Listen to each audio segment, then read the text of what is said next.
Hi, welcome to season 2, episode 2. This is so exciting. Of POV You're My Therapist, the podcast where I vent, you listen, and you do not get paid. I just ran up the stairs. Yes, I did. Hold on. Do I have boogers? I hope not. Anyways, so I hope you guys had a good week last week. I know the last episode was really short, but I had a therapy appointment that I absolutely forgot about. And honestly, it was a pretty good therapy appointment. I feel like we covered a lot that I will be talking about with you today.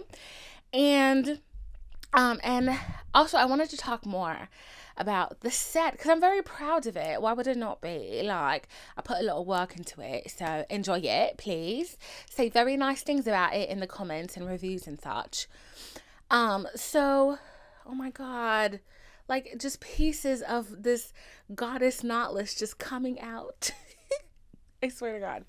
So, okay, so last season, this is so exciting to say, you guys.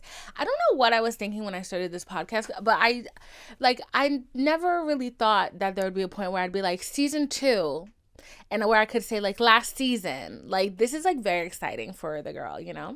So I'm very proud of myself because I stuck through it, and I'm back, beach. I'm back, beach. For all the beachies that were like, don't quit. I'm back, beach. I'm back. So, who quit? Not me. Period. Period. So, last season, on the last season of POV You're My Therapist, the set was green. Like, there was a lot of green, and I'm always drawn to the colors of green and pink, but I never really thought to look it up why. But my therapist mentioned it today when I showed her a picture of my set. And there's a lot of pink. Everything's pink. I've been in my pink era, you guys. Like, if you follow me on Instagram at VinePhilo, VinePhilo, you will notice that I've been wearing a lot of pink. It's giving Greta Gerwig Barbie 2023. I'm really like in my pink era. And like, yes, Margot Robbie had something to do with it. But, you know, I was stepping into my pinkiness way before then because, like, pink is such a feminine color. And I feel like the more that I've come into contact with my femininity, the more that I've embraced it, the more that, like, I've been in my, like, girl, like, mode, you know what I'm saying? I have really gravitated towards pink, and, like, pink things have gravitated towards me. So, I looked up the chakras. All right, I looked up the chakras because my therapist mentioned it. She was like, you have a lot of pink on and you always have green and pink. So, which, you know, I thought the meanings of these things kind of like were in line with what I was kind of going through at these certain times. So I'm going to read to you. Green, which was the color I concentrated on last season, was the heart chakra. And the heart, the fourth chakra, is located in the center of the chest. It represents love, self-love, and it governed our relationships. Imbalanced attributes would be depression, difficulty in relationships, and lack of self-discipline. What the heck did we talk about last episode? I almost said last season. Well, also, what did we talk about last season? We talked a lot about that. So I feel like I'm moving past the green, entering the pink, which is, well, it's like pink, magenta, purplish, which is the crown chakra, which is the seventh chakra, is located at the top of the head with my connectron. It represents states of higher consciousness and divine connection. And balanced attributes would be cynicism, disregarding what is sacred, closed-mindedness, and disconnection with spirit. So I find that really crazy for a multitude of reasons. The first reason is the fact that, like, I've been really in tune with my intuition, you guys. Like, I'm not kidding. I've been so in tune with my intuition, and, like, I'm tapping more into it, not like with crystals or anything like that, but just listening to what I call the first thought. So for me, my first thought, like, it's when I get an idea to do something, or if I have to do something, like, it can be as simple as, let's go to the store. And then I'm like, oh, what store? The first store that pops in my head, if I think a second store, I will go back to the first store that popped in my head. And I guarantee you that when I go to the first store, it will have everything that I needed, no matter how random or like foreign it is to that store. Like, I wish I was kidding, but it's true. And there have been times where I go to the second store, they don't have it, go to the third store, they don't have it. Gotta go back to the first store, and there they go, they have it. So I've been like very in tune with my intuition and like just making sure that like I listen to myself, because I've always like, I read this quote one time that said, your gut feeling is your future you regretting a decision you made. I'm gonna repeat that one more time. Your gut feeling is future you regretting a decision that you made. I think about that all the time. And, you know, I actually thought about this the other day. So I had been getting, I don't want to say getting over, because I feel like that's giving them too much credit. But honestly, like, I was getting over somebody and I had a hard time getting over them. And like, I really was in love with the idea of them that I believed to be true, but it was not who they were. I was very much in love with the projections, with the things that I projected onto them. I very much turned them into the person that I wish I could have loved. And I love that version of them. Was it the real version of them? Absolutely not. Hard lesson to learn.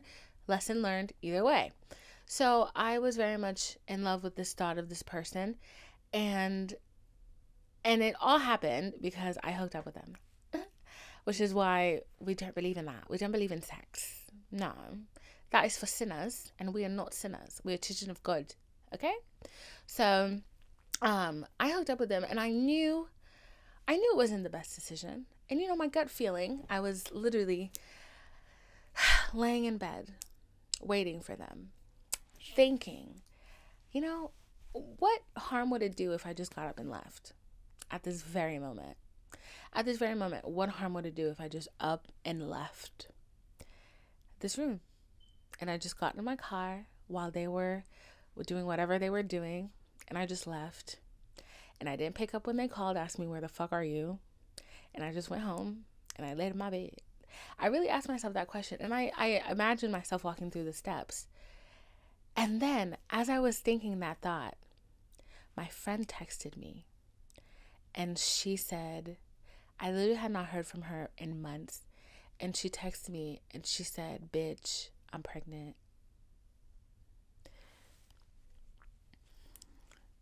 Mind you, I'm butt-ass naked in some man's bed reading this. And I was like, how are you pregnant? And she was like, I did something I wasn't supposed to. And I was like, oh my God.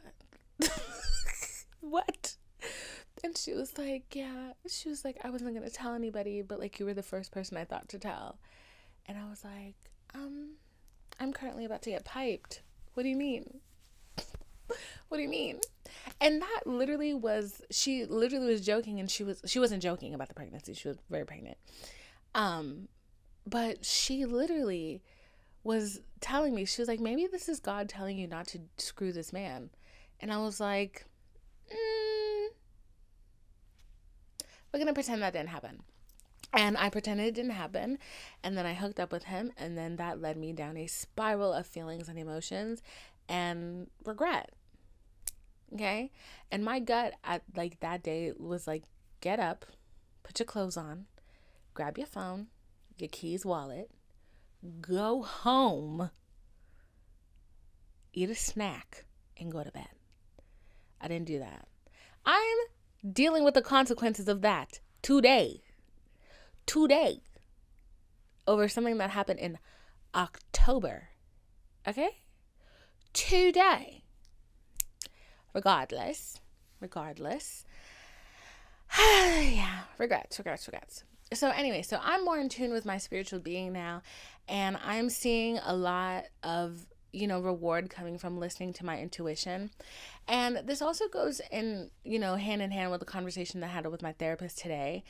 And a big thing that I've been in therapy about and like talking to my therapist about is me being 27. I'm not 27, I'm 26. I'm a liar.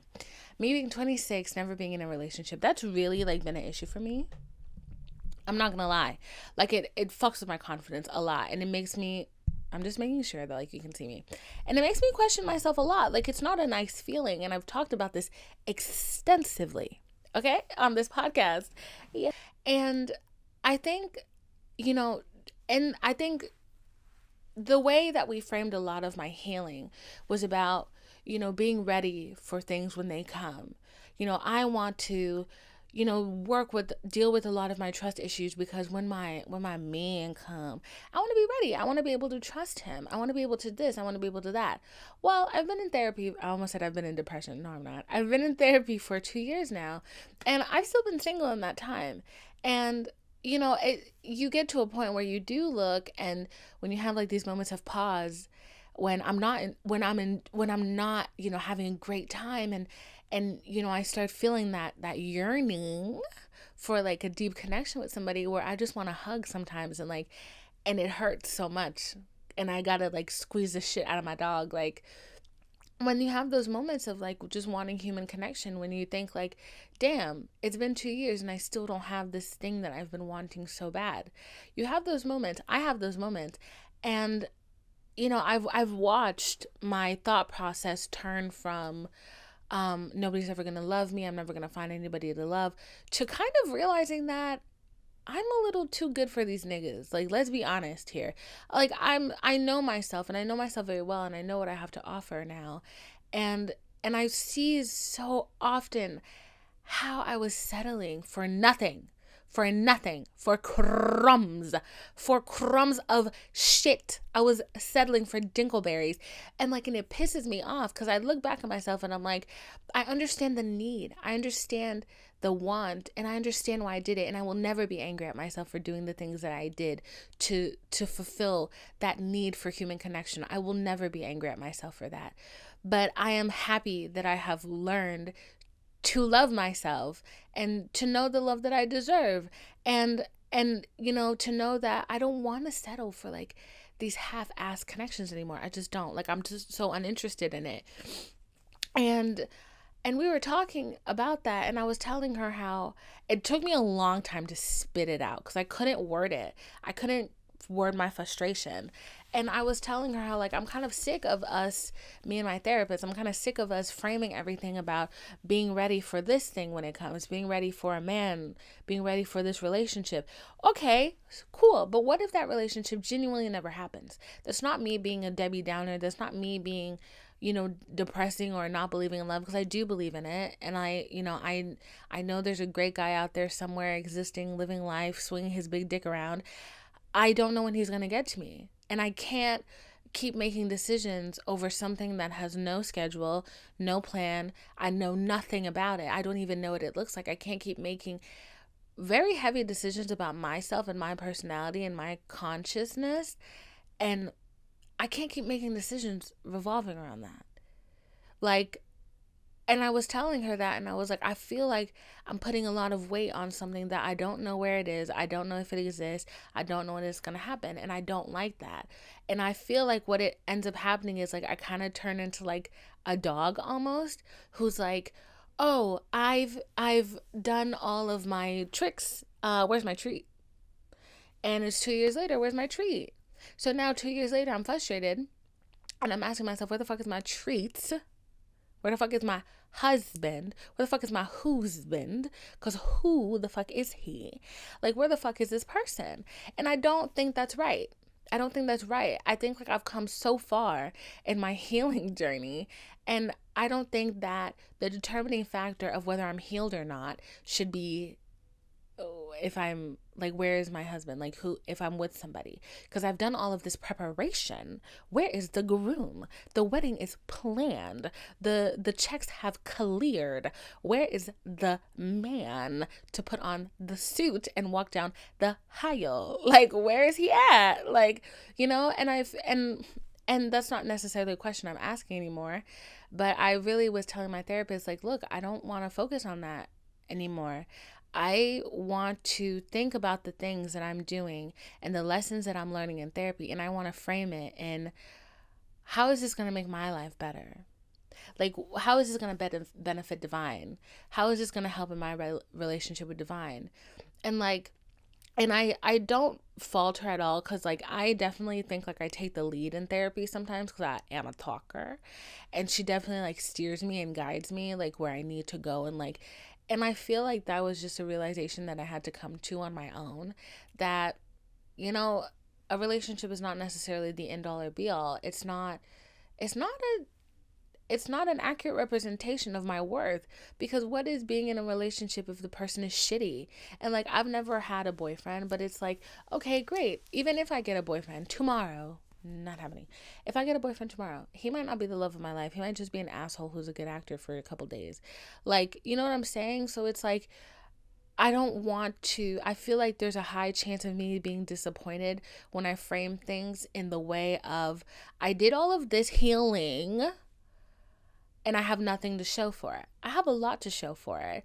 I don't have the thing that I want to show for it. And I think, like, I'm hoping I'm making sense right now. I'm praying to God I'm making sense. And I really was like telling her, I was like, I don't like that I've been thinking about this in this way, because there's no certainty for any of that. The only thing I can be certain about is how I feel about myself and the life that I lead. Like, that's literally all I can be certain about. And I want to focus on that, and I want to focus on me. And my therapist was like so happy to hear it. She was like, round of applause, please. And then it was so funny because at the end of our therapy session, she was like, now I really want you to start thinking about things in your childhood that you want to think about. And I was like, the answer to that is nothing. Like, what do you mean? I was like, a childhood? I had one. I just kind of assumed I was born in the now. Like, I popped out and I was that girl. Like, what do you mean? My childhood.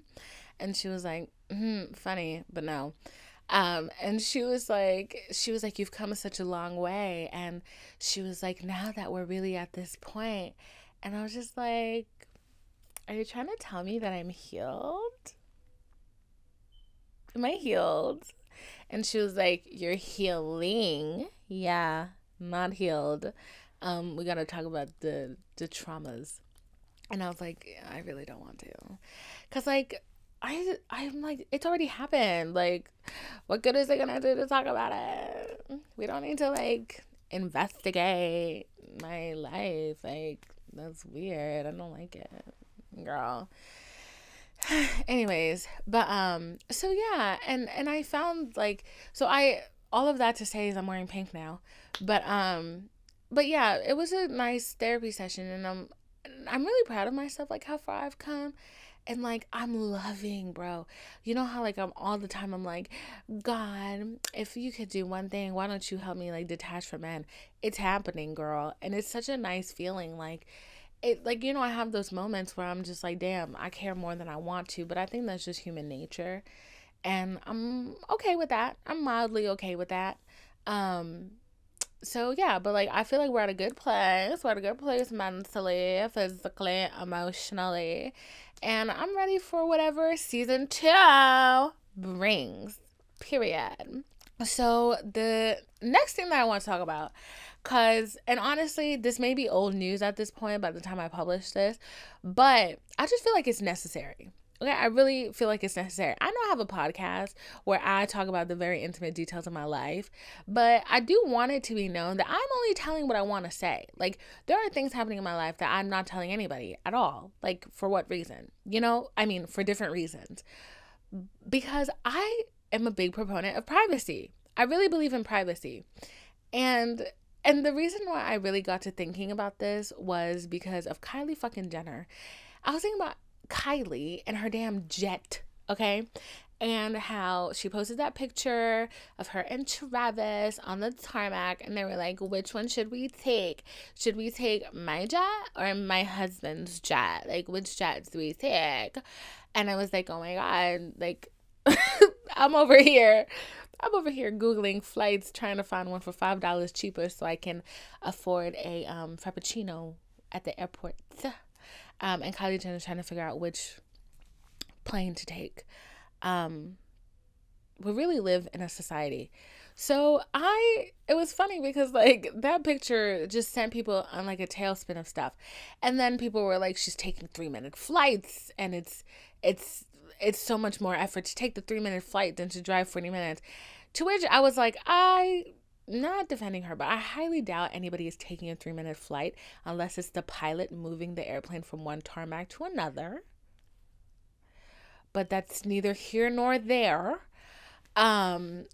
because I could not imagine. I genuinely could not imagine just getting on a plane and taking a 3-minute flight. Or I feel like there's a high potential it was a connecting flight. But why would you have a connecting flight if you have a private plane? Anyways, regardless of it. You know, there was this whole... People were writing articles about Kylie Jenner and her fucking carbon footprint. And, you know, yeah, shame the rich. Do whatever you gotta do. I don't... Personally, I'm not gonna waste time even spelling out the name Kylie Jenner, but I am gonna waste time talking about it because I feel like that's a lot less effort. Just because I feel like, is it gonna give me money? No. Is it gonna give me clout? I don't know. My tweet might get 2 retweets. Hit tweet right there. But like, people were low-key writing articles, like full on Twitter threads, and I'm like, do something else. She already took the 3-minute flight. And then I was also thinking about like how she probably would like put out a statement at some point, which she didn't. But it made me start thinking about people's privacy. And I'm not saying respect Kylie Jenner's privacy. That's not what I'm saying. I mean, we should respect people's privacy. But I was thinking, not everything needs to be put online. Like, dead ass, she could have posted that picture to the Finsta. Her and her little gaggle of rich friends would have seen it. It would have been a haha, a kiki, and then nobody would have cared. Because it would not have garnered the outrage that it did. For the life of me, I don't understand why this girl did not post that pic in her Finsta. And the thing is, I mean, I do understand why, because she doesn't have a real grip on reality. I mean, she might have one, but definitely not the grip you and I have, because we're all living in some sort of reality. But you know, obviously her life is very different than ours. So, but that's her existence. And I was like, but she could have posted that to the Finsta. And then I started thinking about like a lot of other celebrities and how like even the most private of celebrities have stalkers. Like Lana Del Rey, like I would say she's decently private. She got a crazy stalker, broke into her house and like took her car. And I was thinking about how much trouble people get in on the daily over the things that they tweet and the things that they post on TikTok and the shit that they do. People are literally losing jobs because they opened their phone, hit record, said, oh, that's a hit post right there, and then they posted it. Do you know, that's crazy to me. And I was thinking about like people getting canceled and stuff like that. And but I was thinking about how much time and effort and emotional bandwidth could be saved if people just didn't post everything that they wanted to on the internet. I'm pretty sure that there was a point in my life where I posted every thought I ever had on the internet. And I'm also pretty sure I was 12 when I was doing that. My drafts on Twitter are full of half-written sentences because I start writing a tweet. And by the time I write the first, like, I want to say 3 words, my brain is like, drafts right now. Put that shit in drafts. Not everybody needs to know every singular thought that you have. And hold on, I'm remember, like, there were so many steps in this conversation that I wanted to take, and a few of them left my brain. So I'm trying to remember what it was I was saying, because this is the thing, it was a conversation about Kylie Jenner, which led to a conversation about privacy. And also how, like, I am, like, a fairly private person, like, with my space and stuff. I so regret letting, like, only a couple people know where I live. Like, maybe, like, 5 people know where I live. Why do I regret, like, 4 out of 5 of those people knowing where I live? Like, I genuinely do. Because now I'm like, what if one day you turn into an op? Turn into a hater? Now you know where I live. And, like, and I was thinking about, like, this is, like, such a rambling conversation, but either way. I was thinking about, like, rappers who, like, people know where they live. That bothers me. People know where Drake live. That bothers me. That's my husband. I don't really want people knowing where he lives. Like, people are taking Snapchats in his house. I don't like that. I feel like you need to have a level of privacy. And, like, you need to, like, keep your space sacred because not everybody has good intentions for your space or you. Okay. But then I also realized that I have deep-rooted trust issues. I don't trust people, and I realized that. It takes me a long time to trust them because, you know, I'm jaded in a way. I'm very jaded in friendships and relationships because I've had some people do me fucking dirty. So when I meet people, I'm constantly like, a part of me is constantly thinking, what exactly is it that you want from me? What do you think I can offer you? I'm literally thinking these thoughts, and I'm literally taking myself out of my head and going in their head and looking at myself from their point of view, wondering what is it that they could probably take from me. Obviously, I'm in therapy. So the next step in that process is a correction, is me looking at myself and being like, nothing, stupid, you're funny. Maybe they think you're nice. Maybe they just need a friend. Maybe they just thought you were interesting. Is that so bad? And then I'm like, okay, it's not so bad. We just need to learn how to be trusting again. And it was so funny because I had a conversation with like two of my friends the other day, and I explained to them why I had such deep trust issues. And why I would never tell that story on this podcast, because I refuse to give the person who caused me such trust issues to realize that they had such an effect on my life. I refuse to do it because I know they listen to my podcast. I know they do. So I don't want to give them the gratification of knowing that they ever affected me in any sort of way. And if you think it's about you, it's probably not. Put your pride aside. So I just refuse to ever talk about that story. But what I can say is I definitely left that situation feeling kind of free falling in all of my relationships, because I definitely thought that I really had a deep connection with this person. I thought it was kismet.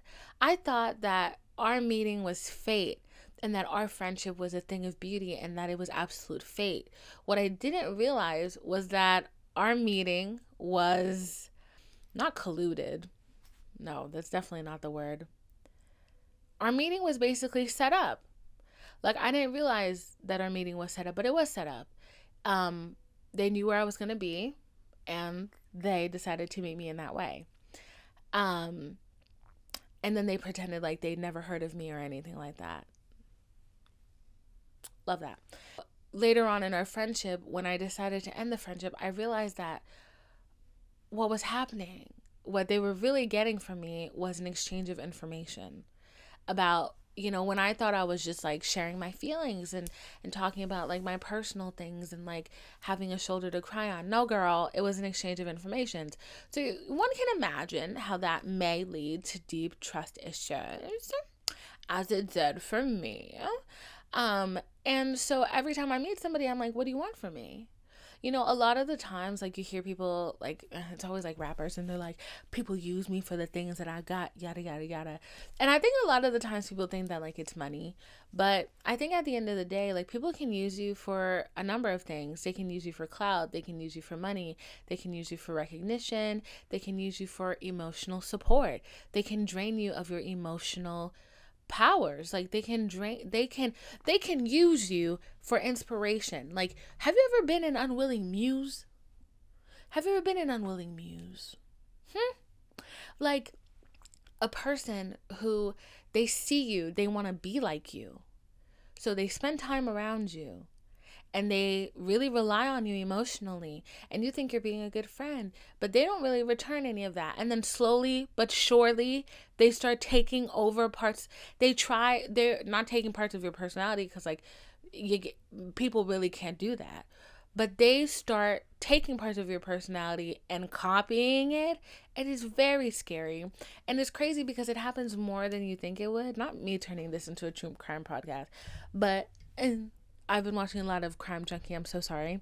But it happened to me, and it happened to a friend of mine, and I watched it happen to her, where her partner, literally from the time they started dating to the time they broke up, when I tell you her partner became her twin, horrifying, down to the wearing her clothes, trying to steal her friends, all of it. Literally was just trying to take over this girl's life. Horrifying. And in the way that it happened to me, it was obviously, it comes from a place of jealousy in a way, which I always thought was crazy, because I was always thinking why the hell is this person jealous of me? I have nothing going on at this present moment. What do you want from me? And one of my friends the other day, he mentioned to me, I don't know why he was thinking about this, but he was, and he was telling me, he was I was thinking about that situation with that one person that you told me about. And he was and I think I realized why they wanted to be you. And I was like, this is such a weird conversation, and from any outward perspective it sounds so egotistical, But pray tell. And he was like, because you are really easy to talk to. And men find it really easy to talk to you. And he was like, and actually, I think that's why you're in a lot of the issues that you're in right now, is because men find it extremely easy to talk to you. And then instantly they have regrets because they're like, fuck, I've showed you too much of myself. And he was like, and a lot of people don't have that quality. And he was like, sometimes like you have to realize that there can be qualities in you that like you don't think are a big deal, you take for granted, and somebody else sees it and they think that it's the thing that they're lacking. So it's like, it's not like jealousy, like, oh, they want to be me. It's like, oh, like, no, you have this tiny characteristic that they wish they had, so they try to emulate you to get that. And so that was like that. And so trust issues out the ass. And which leads me to like being a very private person. And sometimes like I go on my Instagram and like I look through my DMs, and like the thing that I always hate reading the most, which I'm gonna sound so mean, and it is mean, the thing that I hate reading the most is, I wish you were my friend, I want to be your friend, can we be friends? I hate reading that because, and it's my personal problem, and I'm not saying, oh, don't say that to me, like I'm not being bitchy in that way. It bothers me, and I know that it's wrong that it bothers me. And the reason it bothers me is because I know how hard it is for me to make friends, and I know how long of a process it is. And when I read that statement, I think my brain just gets triggered by it. My brain just gets triggered by it, and it's like, you don't know how hard it took me to get here. And I'm like, and I'm just like this bitter little bitch, and I'm like, I don't want to be your friend. Ugh. But like, I would never say that to somebody at all. And like, I obviously go through that thought process before I respond or anything like that. But yeah, and yeah. So I was thinking, isn't that crazy? Kylie Jenner just led me down an entire hill, led me down a spiral of these thoughts about privacy and trust issues and letting people into your space. And I also kind of feel like when you're really private, like there's an allure to that. Like it's kind of sexy when you don't put all of your shit out there. Like I always think about Zendaya. Like she's a big pop star, but does anybody really know much about her? No. Does anybody even know her favorite color? I don't. I know for sure I don't. Do I know Kim Kardashian's favorite color? She may say it's another color, but I know that shit is stone, whatever color that is. Like, you know so much about people. And I think like even in social media and like in this work and like having podcasts and like being a small personality, a small creator, as much of a small creator as I am, there is this weird like kind of parasocial relationship that happens where people think they're a lot closer to you than they actually are. And you know, I try to be nice about it because you know, I think it's a nuanced thing. It's a nuanced conversation. And I definitely think the format of which I talk to people on this podcast, it is very personal. I am less than an inch away from tickling your brain. Like if I were to be in your headphones, I could pop into your ear and be like, hey girl, what's that? I like this cave you have, this ear. What's going on? Like it's very personal, and like I speak very candidly, so I expect it. I think like there are boundaries that like can't be crossed and stuff like that, and it's up to me to like withhold those things. I don't think it's like ever up to like somebody else that barely even knows me really to uphold those boundaries. It's like, you know, when I first started the podcast and I got like an influx of like followers on TikTok and Instagram, like I used to like follow a lot of people back and like respond to a lot of messages, and now I don't necessarily do that because I've had moments where, you know, people don't necessarily understand a boundary that you set. So you may respond to something and you're like, thank you. And then next thing you know, they send you like their whole life story, and they want you to make intimate decisions for them. That is the best way I can put that. They want you to make really intimate decisions about their life for them. And I'm just like, absolutely not. I will not be responding. Thank you very much. But I think there is something nice about being private and like holding parts of yourself to yourself, because I also think like in the social media economy, right, look at Jake Paul. People who vlog every aspect of their life. Nothing is sacred. There's not a lot of mindfulness to anything.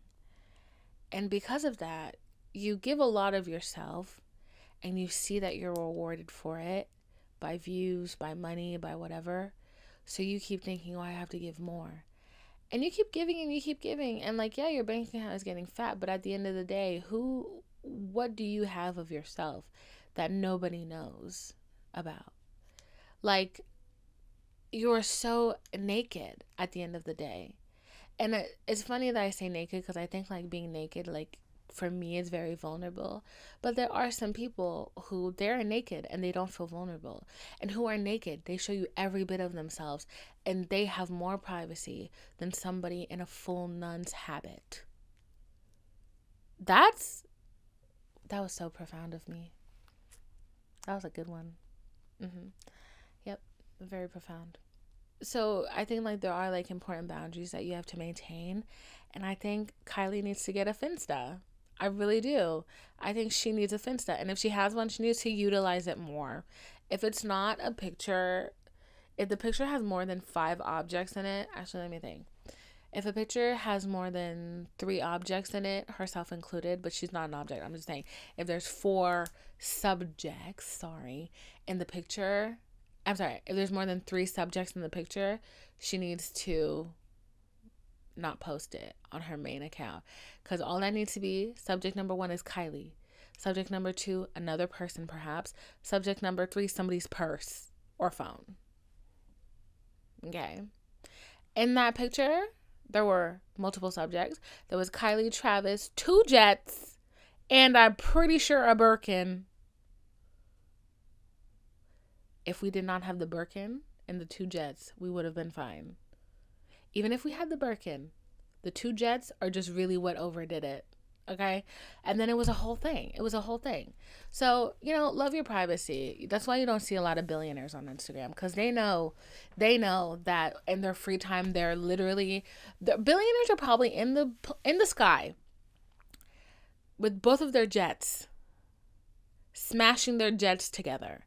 And we would never know because they don't have Instagrams. Okay? And also, let me tell you something else. I was on TikTok the other day, and someone said that he just started working at a law firm. He just started working as a paralegal at a law firm that takes criminal cases.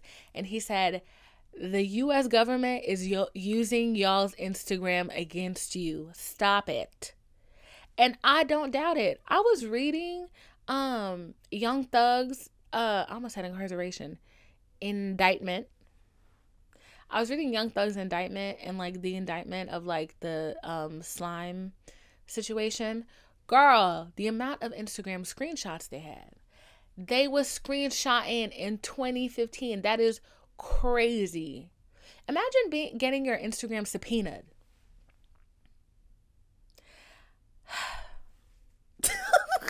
Girl, imagine getting your Twitter subpoenaed. Oh my God. First of all, we're never making it to the trial. I would simply die of embarrassment. Let's get that out of the way. I would die of embarrassment. Oh my God. You have to sort through all the times I cried on Twitter or posted on my close friends about being lonely. Oh my God, they're going to know how many times I watched Paddington this year. Then what would I have? Then I would have to be like, yes, because they have proof. They have the screenshots. They have the screen grabs to corroborate the accusation. Like, what? That's crazy, girl. That's crazy. I can't believe this is the world we live in. I'm like, can you imagine a judge being like, oh my God, why did that crazy tweet get 1 million likes? Imagine being in court and the judge being like, wow, that was a hit tweet.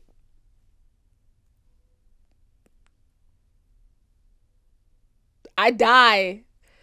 Actually, I'd be like, Your Honor, period. Like, wow, that was a hit tweet. Period at the end of a sentence. He's like, yep, you got 12 years, by the way. Anyways, Anyways, as you can tell, I'm in a great mood. Yeah. So anyways, you know what time it is. 45 minutes per is the end of the podcast. So welcome back. It's been a nice time. I'm having fun with you guys. We have new energy. We're in a good place. So I'm really excited about this season. Very excited for life, for everything to come. And I hope I don't have a booger in my nose right now, because it kind of feels like I do. But anyways, so this is the end of the podcast, very abruptly, sorry. But if you want to keep up with me on the daily, you can follow me on Instagram and Twitter, which are both Vinephilo, VINEPHILO. On Twitter, you can see the thoughts that may end up in a courtroom one day. Hopefully not, we pray. And on Instagram, you can see cute pictures of my dog when she's taking a shit in the morning. Oh my God. I'm so sick of this goddess knotless. I'm sorry, I just ran my fingers through my hair and another freaking piece of goddess knotless braid came out. I hate it here. Anyways, what a great way to end the episode. I love you. If you're watching on YouTube, please make sure to subscribe and like. And if you're enjoying the podcast, share it with your friend. Please. I would like more listeners. That would make me really happy. But yeah, I hope you guys are having a nice time. I love you so much. Have a beautiful, beautiful day. And yeah, follow me on the socials. Like and subscribe, comment, follow, all of that. Thank you. Bye.